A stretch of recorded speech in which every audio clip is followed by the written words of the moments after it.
রাধে রাধে, শুভ রাধা অষ্টমী। সবাই কেমন আছেন? আশা করি ভালো আছেন।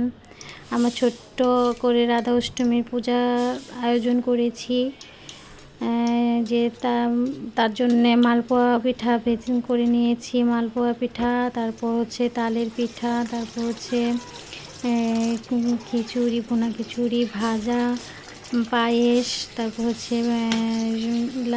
একটা সবজি তরকারি হয়েছে। আর তেমন কিছু করিনি, কারণ সময় কম, 12টার মধ্যে দিতে হবে। তাড়াতাড়ি করে রান্না করেছি। রান্না করে ঠাকুরের কাছে ভোগটা দিতে হবে, তো সেই জন্যে তাড়াতাড়ি করে রান্না করা হয়েছে। এই যে আমি সব কিছু দিয়ে আয়োজন করে নিয়েছি, ফলগুলোকে কেটে তাল ক্ষীর করে, তারপর পায়েস গুলিয়ে করে সব কিছু দিয়ে ছোট্ট করে আমার ঘরে পূজা হয়েছে। আর কে কে রাধা অষ্টমীর পূজা করেছেন সবাই বলবেন। সবাই ভালো থাকবেন। সবাইকে শুভ রাধা অষ্টমীর অনেক অনেক শুভেচ্ছা। জয় জয় গোবিন্দ গোপাল গদাধরে কৃষ্ণচন্দ্র কর দয়া করুণা সাগর। জয় রাধে গোবিন্দ গোপাল বনমালী শ্রীরাধার প্রাণ